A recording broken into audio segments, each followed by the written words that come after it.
என்னுடைய குலதெய்வம் அப்படின்னா திருவண்ணாமலையில் இருக்கின்ற மகாமாரியம்மன் தான். நாங்க வேற ஒரு மாரியம்மன் கோவிலுக்கு போய் அந்த குலதெய்வ வழிபாட்டை செய்ய முடியாது. அதனால அந்தந்த குலதெய்வங்கள் யூசுவலா அவர்களுடைய பூர்வீக ஊர்ல இருக்கிற அந்த திருமேனியோடு சம்பந்தப்பட்டிருக்கும். கிரகஸ்தர்கள் அனைவரும் இந்த உணர்விலே சந்நியாசம் பழுக்காத பரமானுபூதி பழுக்காத கிரகஸ்தர்கள் அனைவரும் தங்களுடைய மரபுகள் படி உயிரோடு இருக்கின்ற முன்னோர்கள், இறந்துவிட்ட முன்னோர்கள், குலதெய்வம், குலகுரு போன்ற மரபுப்படி என்னென்ன கடமைகளை நீங்கள் ஆற்ற வேண்டுமோ அவைகளை செய்ய வேண்டும் என்பதுதான் என்னை நம்புகின்ற பக்தர்களுக்கு நான் சொல்லுகின்ற செய்தி. உங்களுடைய குல வழக்கப்படி உங்கள் குலதெய்வங்களுக்கு பலி பூஜை செய்து வழிபடுகின்ற வழக்கம் இருக்குமானால், நீங்கள் ஒரு கிரகஸ்தராக இருப்பீர்களானால் நீங்கள் அதை நிறைவேற்றுங்கள் அப்படிங்கறது தான் நான் சொல்ல வர்றேன். நீங்க அதை சாப்பிடணும்னு நான் சொல்லல, நல்லா புரிஞ்சுக்கோங்க.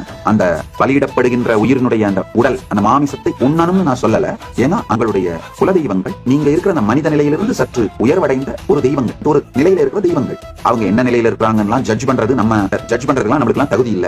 நிச்சயமாக நம்மினும் உயர்ந்த நிலையில இருக்காங்க. அதனால உங்களுடைய குடும்பத்தின் பாரம்பரியங்கள், மரபுகளை நீங்கள் கிரகஸ்தராக இருக்கின்ற காலம் வரை நிறைவேற்றுங்கள்.